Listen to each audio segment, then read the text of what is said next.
Hiya and welcome to this week's episode of Inside Property Development, where I'm speaking with my old mate David van der Lande. David's a compulsory purchase and viability expert, so we're talking about that, trying to explain how that all works, along with putting the world to rights in terms of what needs to happen to help solve the housing crisis.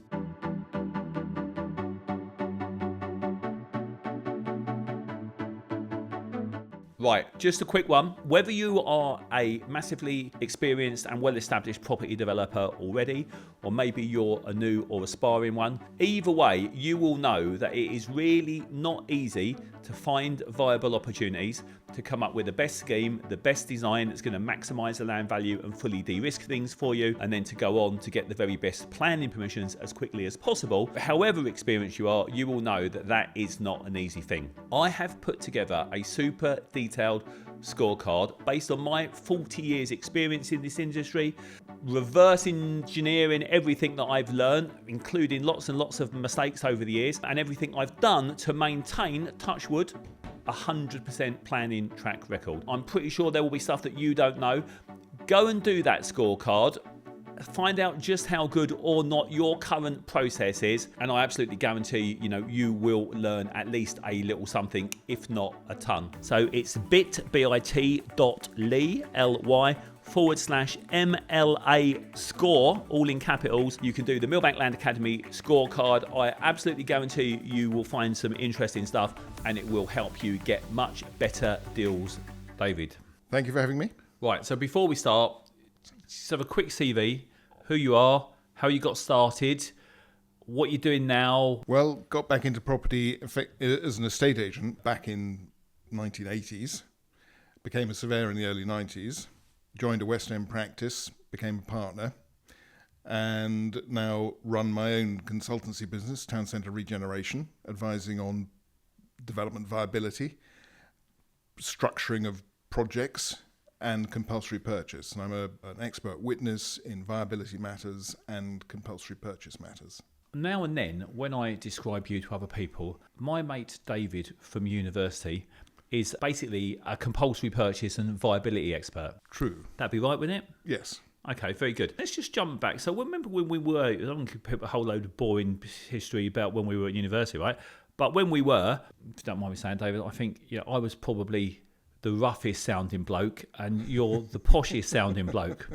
So unlikely mates probably. No, I don't think so, but yes. Okay. Well, anyway, but I was always into planning. That's why I went and did what I did, right? Yeah. So I was always into land and planning and development, as you know. Obviously, it's interesting. I think we were the only ones that did sort of go into planning and development stuff. But yeah. I don't remember. Did you want to do that at the time? I can't remember. I wanted to be in property development. That was the area that I wanted to get into. Interesting. And so to me, it was the key components as to how you make development work, which led me in due course to effectively doing viability. But viability is an end product in the sense that you've got to know all of the component bits that go into it in order to be able to give advice in that area. So I've done a lot of planning applications. I've probably done about 1,200 planning applications, but I don't see myself as a planner. I understand planning because it's the basis of compulsory purchase. So you have to understand how the policy forms, how the application functions in terms of delivering the public benefits. So I have a very wide knowledge. I'm an old-fashioned, in one sense, general practice surveyor, but it's not. It's all about how to deliver profitability from all of those aspects. That's what really attracts me to it. Viability and CPO are two elements of what I do, but they're not the only things that I do.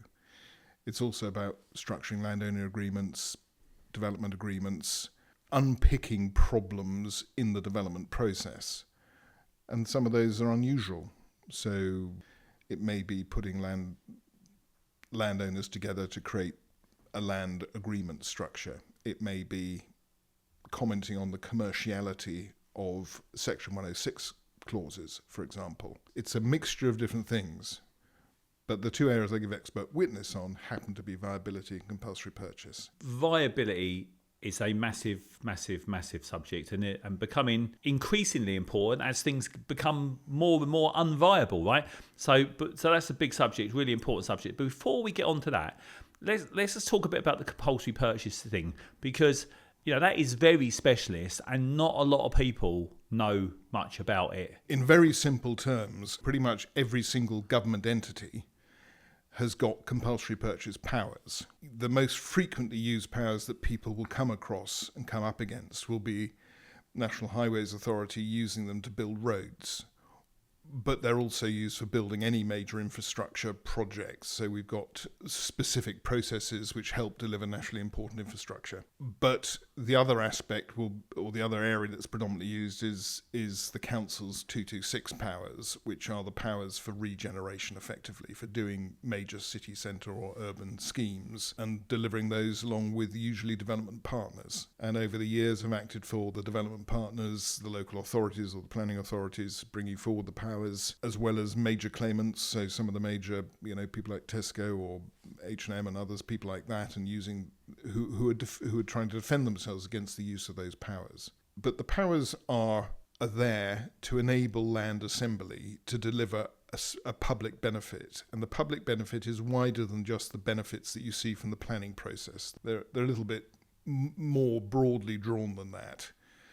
And there's a hugely, some would say, burdensome process, but rightly so. It has to be burdensome. I mean, the most draconian powers that the public sector can use against the private population, taking their land, taking their property for a defined public benefit. We look to make sure that the construct of the CPO is right, that the benefit is properly articulated, whether we're challenging or defending against one.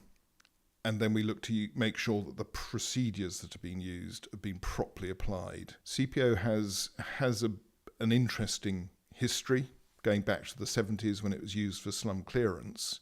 It was used in quite a draconian and quite a hard way. And there was a philosophy behind it, which was the transference of large privately owned estates into effectively what then became public ownership in terms of council housing and large council estates. More recently, those powers are being used much more surgically, and they've got to be justified. They've got a proof process that needs to be gone through, but they are a really useful tool to accelerate urban regeneration when they're used properly.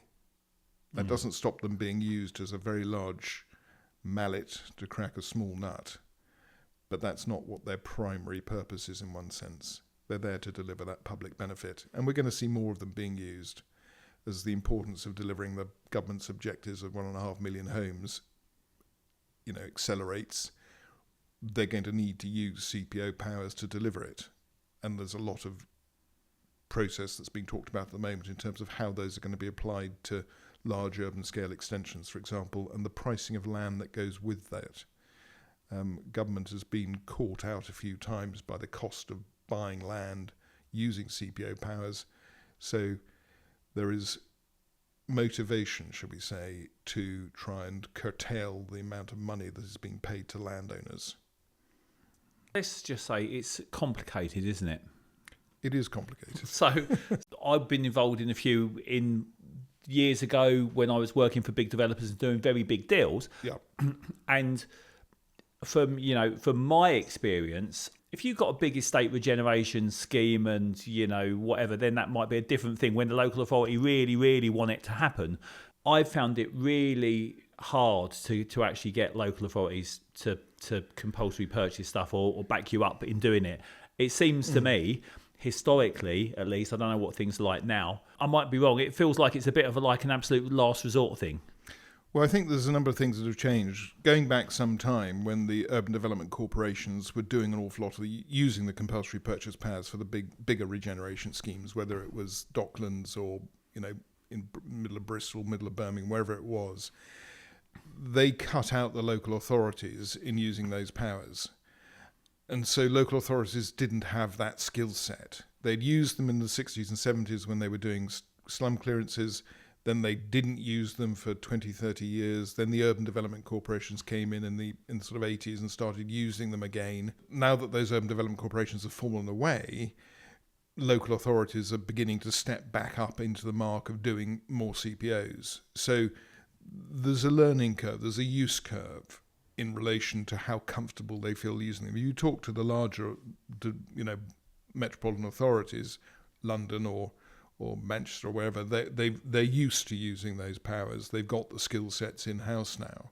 Some of the smaller authorities don't have those skill sets, and it's still a big ask for them to go down that route. So it is changing. The procedures have got clear.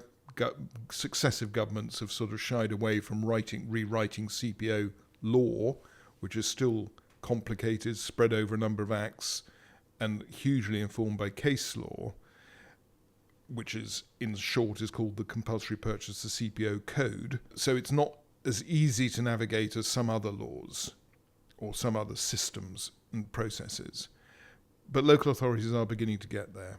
And they'll need to if they're going to deliver the sort of housing numbers that are being envisaged. Let's make up a little case study as an example for people so we can all understand how it works, yeah? So let's say I've got a fairly big site that I've either bought or secured on an option or subject to planning agreement or whatever it might be, and there's someone in the middle that's a pain in the arse that refuses to leave, or more likely they want 10 million quid or 100 million quid or insert crazy number here, which means the whole thing's never going to work, right?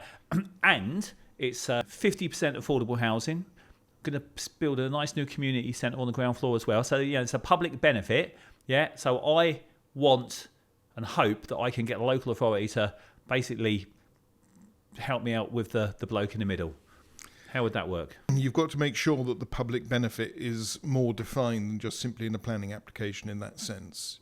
So it's got to have a policy basis sitting behind it. It's got to have gone through a process where the public benefit of the proposition at a headline level has been articulated and tested. So just on that, so this is important detail, right?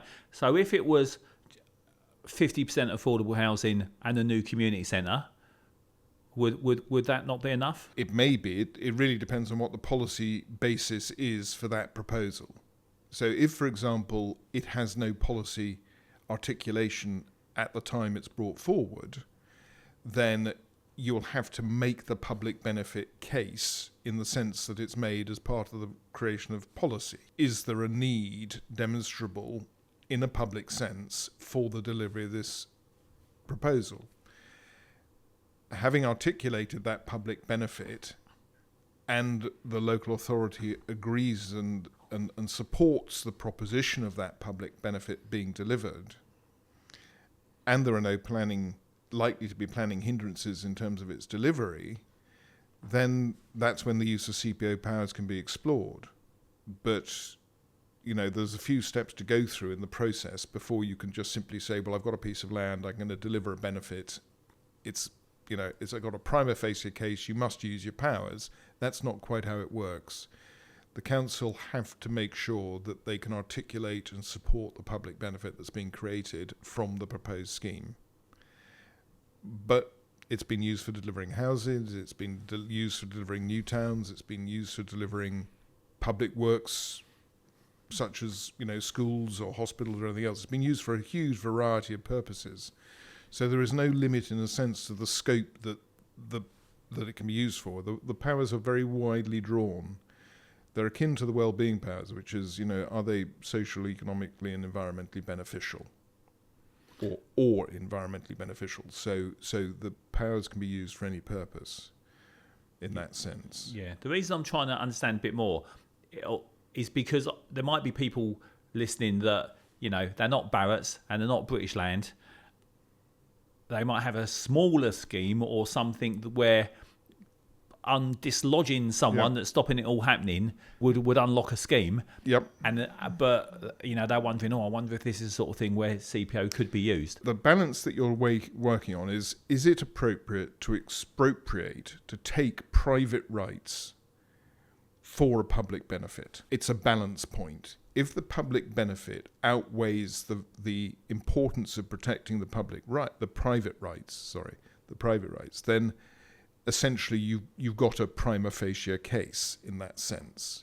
But you have to be able to articulate the public benefit sufficiently clearly and well enough, and have appropriate support for it in order to overcome those private rights. What sort of support? So obviously policy, you mentioned. Policy, and it's got to go through, most local authorities will take the use of compulsory purchase back to the cabinet level or full council. It won't be simply a planning authority matter.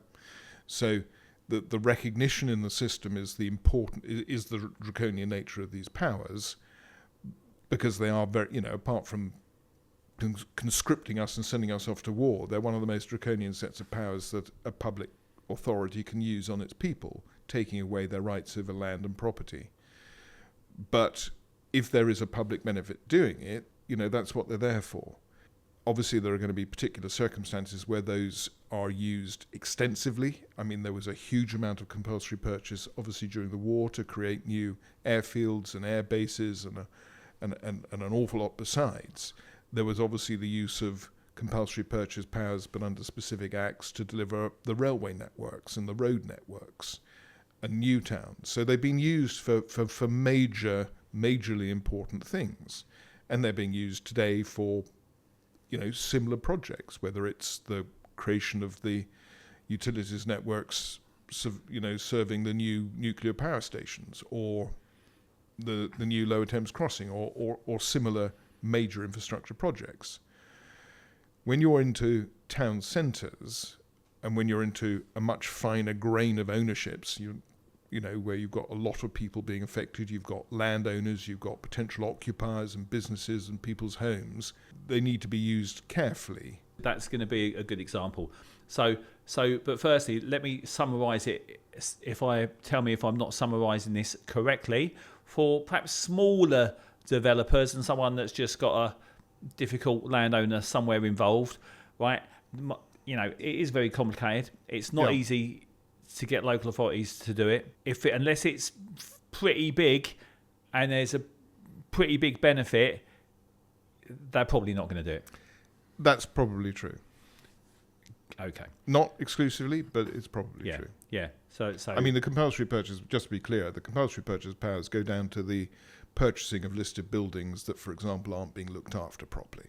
So they can be used that surgically, because the public benefit of maintaining a heritage asset might be greater than the rights of the owner of that building who isn't maintaining it properly. Yeah. So they can be used very, very surgically like that. Like you mentioned town centres as an example. Yeah. Now, I know that town centre regeneration is one of your big things, and it's obviously massively needed.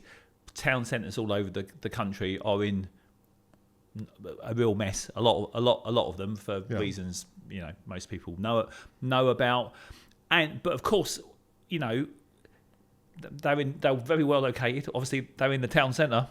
So for starters, they are, lots of them, potentially brilliant places for mixed uses, lots of new accommodation and the rest of it. But a big problem, of course, is very often they are in lots of separate ownerships. Yeah. So how would we deal with that? We're still talking about use of CPO in that situation, for example. What I would do is, if I've spotted a town centre that I think is ripe for regeneration, obviously I'll go away and do land registry searches, find out who owns all the various bits. Obviously I will get a scheme done to see roughly what the sort of values are, what I can get out of it. Now obviously I know how much I've got to play with in terms of negotiating with all the different landowners. And then I would approach and start negotiating with all the different landowners. And hopefully, in an ideal world, they would all say, yeah, lovely, and agree. But that tends not to happen. You end up with at least one difficult person, and very often lots and lots. But if you can get people negotiated and agreed, fantastic. That is the way to do it. Yeah. Now, assuming that I do all of that, but then there's a couple in there that I can't get agreed, and I then wanted to go to the local authority and say, look, I've got this fantastic scheme.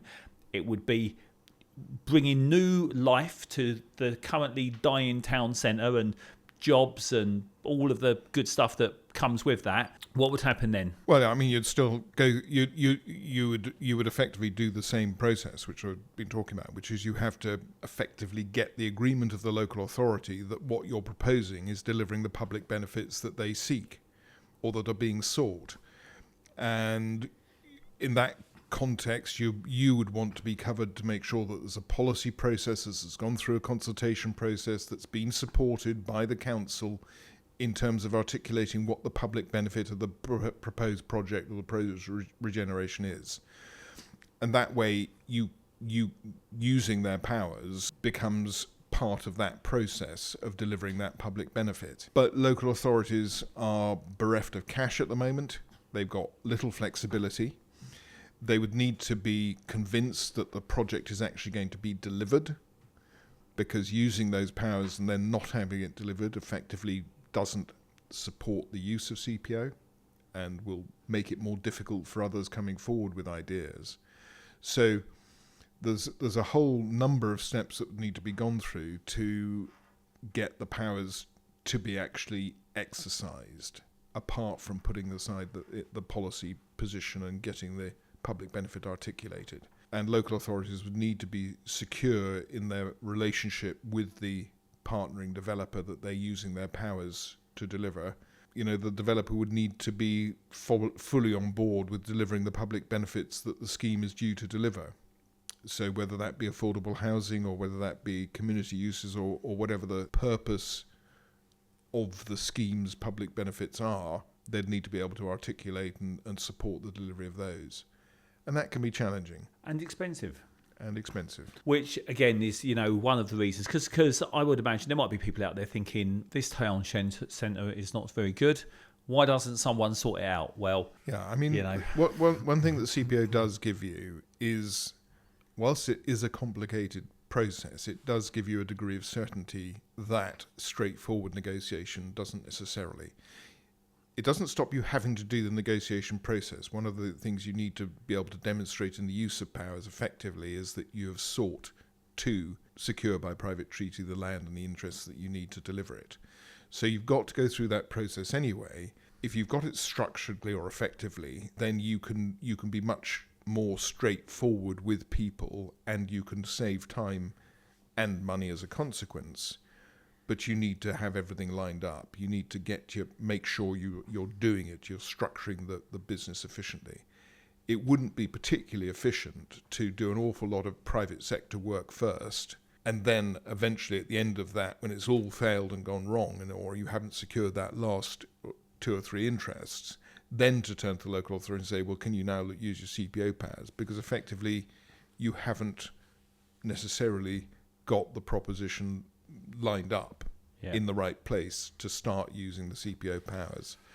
So it's worthwhile, if you're doing a larger project, to go and have those early conversations with the local authority and work in a truly collaborative and partnership way. So basically you'd go to the local authority and just say, look, well, this is what I think you would do. Again, correct me if I'm wrong, because we're trying to educate people, including myself, right?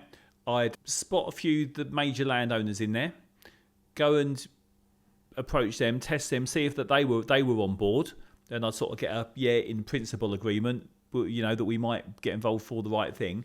Then, of course, you could go and perhaps talk to the local authority, get them to agree to some sort of regeneration plan or whatever. So you then have got a policy to back it up. Yeah. Then you can perhaps start moving things on with the rest of the landowners. So it's all a bit chicken and egg, isn't it? Really? Yeah.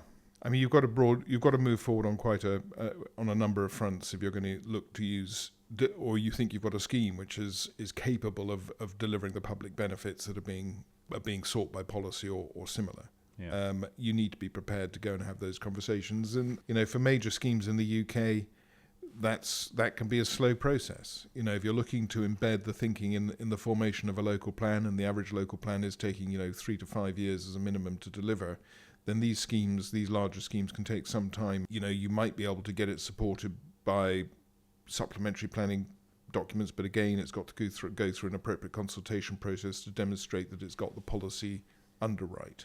It's not strictly necessary, but it's sensible to have policy which supports the proposals that you're looking to deliver. So let's say we've done that, got a few of the key landowners agreed in principle. We've got the local authority liking it. They do a bit of a consultation and, want to back it. They want to see it happen as well. So it's then, we're then firming things up in terms of schemes and designs and negotiations, hopefully narrowing it down. So there's only a couple of little land ownerships that we haven't got agreed, yeah? So we now want to try to now we've got to move forward towards the actual proper compulsory purchase process. How much is it going to cost and who pays? Pretty much always where it's a development partnership, it'll be the developer paying or the acquiring authority who's promoting the scheme. So, Lower Thames Crossing, it's the Lower Thames Crossing entity that's effectively going to be paying for it all. They've got what's known as a DCO, which is a slightly different process, which... we don't do the big complicated stuff. I'm not going to be doing any Lower Thames Crossings anytime soon. So certain entities are structured to deliver have their own powers and have their own funding structures. So in that's about them standing up and saying we've got the money to drive this scheme forward and the ability to deliver it. Where it's a partnership between the local authority and the developer, the local authority will need to demonstrate that they're holding the developer to account in terms of delivery, that they know that the developer's got the funding and the capacity to deliver the scheme and to pay for the land that they're compulsorily acquiring. So there'll be various agreements. There'll probably be a primary development agreement. There'll probably be a compulsory purchase indemnity agreement, which is indemnifying the council's costs for the CPO power use and formation, and that will all be tied up legally. So that point, I'm just really trying to get the message out there that it's, as always, largely to be the developers what's it's on the line, and a lot of money, and they pretty much got to guarantee it, because local authorities, they're sort of putting their what's it's on the line to some extent, and of course they haven't got the funds to do all of this stuff, so they need to know that they are effectively backing someone that is going to be able, to make this happen. Yeah, absolutely. Which is why the development partners who tend to work with local authorities tend to be the more established businesses and entities who have got that firepower or have got the balance sheet capacity to demonstrate that they've got the resources to deliver the scheme. Now, that still doesn't necessarily happen. The Whitgift scheme in Croydon, which went through planning a number of times and eventually, and where powers were sort of partially exercised, the relationship that was behind it hasn't stood the test of time. And, that was down to COVID and a whole bunch of other reasons. But it doesn't always go that the biggest entities have got actually deliver when they've got the compulsory powers to use to deliver the scheme. Yeah, well, look, the interesting thing is it doesn't matter how big you are in development, things change and they can catch everyone out no matter how big a business you are. So that's really important things for everyone to understand. Development, however big you are, really isn't easy at all. Yeah. Let's just talk about valuation. So in these situations, let's just say I'm going to regenerate the town centre and I'm going to build 1,000 homes and a load of new shops and community stuff, and it's going to be lovely. I've got a couple of landowners in there that won't go. Everyone else is agreed. The local authorities backing it. How do those bits get valued? Well, their market value is the short answer. As they are existing use, ignoring planning. No. The market value of the properties, which includes effectively their development potential, if that can be demonstrated, and there's a whole process. Would that not be the development potential ignoring your scheme? Ignoring the scheme is the development potential of the individual sites within their own boundaries. There is a huge level of complexity, so you don't benefit. You don't get an added value benefit from the scheme that's being promoted by the acquiring authority. But that doesn't mean to say that if you've got a piece of land which has, in of its own right, development potential for a standalone scheme out with the rest of the proposed development, that it doesn't have development value as part of its market value. So in simple terms, you've got a car park in the middle of a busy centre which could deliver in its own right a chunk of development, but becomes part of a larger CPO. The value of that car park has two values, essentially. One is its car park use, in its, as you say, its existing use. but it also has in its own right its own market value as a development site, assuming no scheme were to come forward. But there's a process to go through. And there are. I mean, there's a huge amount of complexity in terms of all of the rules around the compensation code and the way in which payment happens. But in simple terms, it's that market value principle. Now, one of the proposals in relation to certain types of development that are being brought forward, for example, social housing sites, there is a thought process or consideration being promoted by government at the moment in relation to effectively capping the potential alternative use value for those types of sites. A lot of contention going on at the moment in relation to it. So there are rules potentially coming down the road, which might impact on or cap values for certain types of land, which are going to be put to certain types of use. Let's jump onto that then. So suffice to say, it's complicated and expensive. It is. Which is why is that why you live in the castle now, knowing how to deal with these things? I wish I didn't live in a castle. No, I don't live in a castle. We know it's complicated, right? Smaller developers, unless they've got massive backing or partnering with someone or whatever, they are very unlikely really to sort of make a CPO happen, I would say, right? Yeah. But now someone might find themselves, might not be a small developer, it might be another landowner or whatever, that are in a situation whereby they've got some land and someone, the local authority or whoever is proposing to CPO it, yeah? Yep. And of course, if that is going to happen, they want to make sure they get the best price for it, and it's taken away from them for what it's really worth. How would they deal with that? I mean, they'll obviously be approached by the developer to try and buy the land, and they need to consider whether or not they should invest in their proposition in their land before things go further. So, if it has got planning potential, whether they start off a planning process and look to achieve a planning value out of it themselves before it's acquired. So let me stop you there. So if a site had an extant planning permission, then that would be very good evidence of the planning potential. Sure. But of course, if it didn't, it's a different situation. So how does that sort of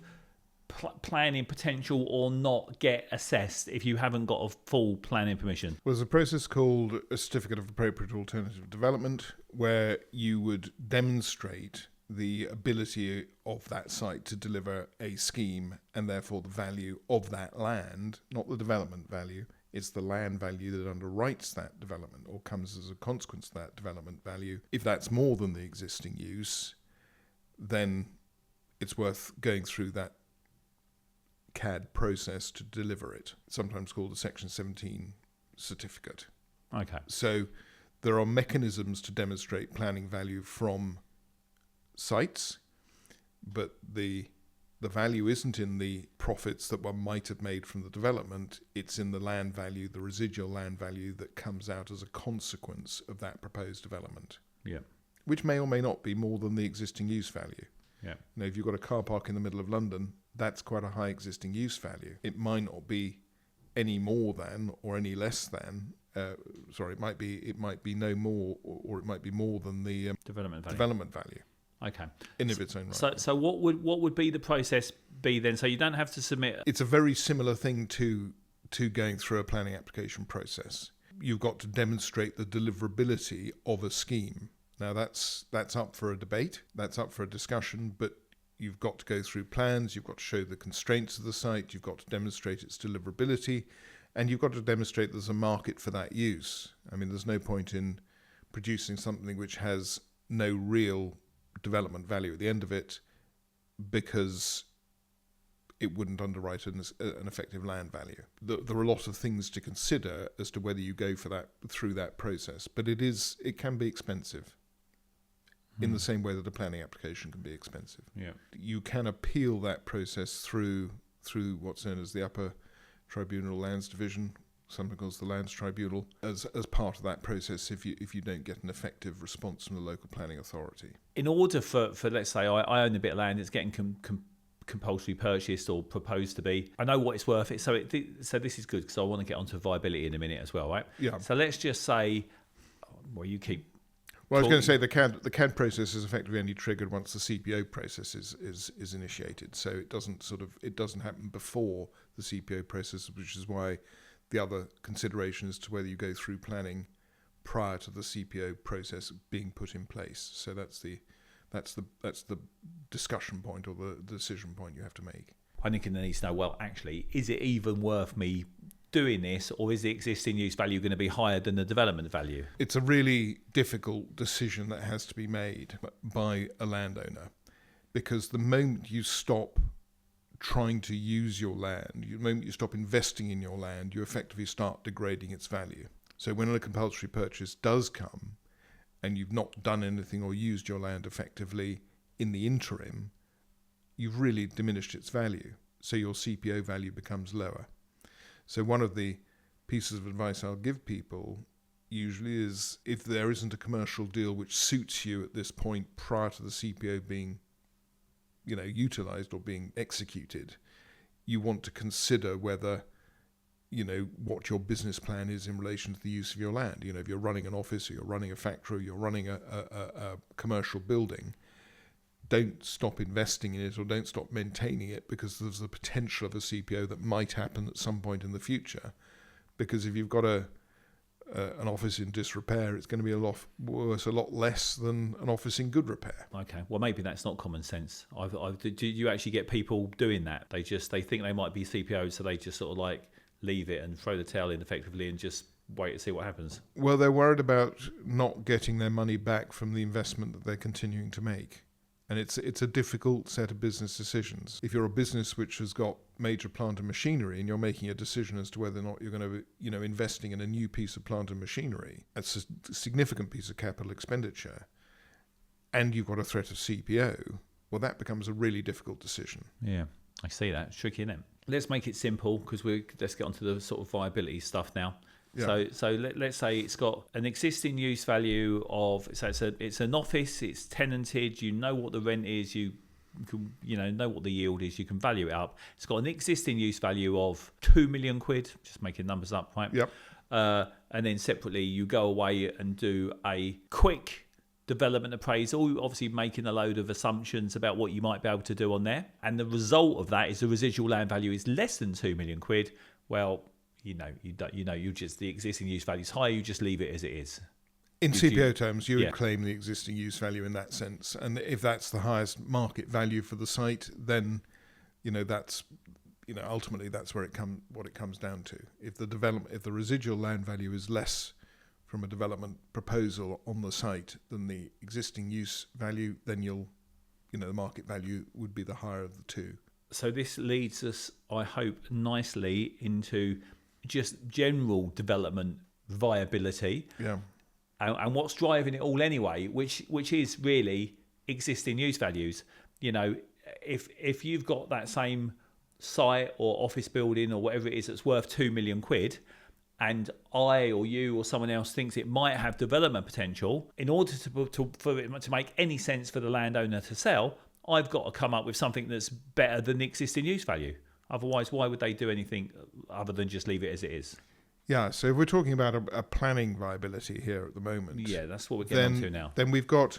Well, we're actually getting onto development viability, actually. Well, development viability in terms of whether you can actually turn a bit of land into a deal that makes it worth everyone's while. If your residual value from your development proposal is less than 2 million quid, and you've got to pay more than 2 million quid to get the site, then in straightforward commercial terms, that site isn't going to stack for you. You need to move on and buy something else. Because unless you can increase the gross development value to enable you to pay more for the land, you're not going to make any money. Yeah, no, exactly, which of course in development is the name of the game. Thanks for tuning in to Inside Property Development.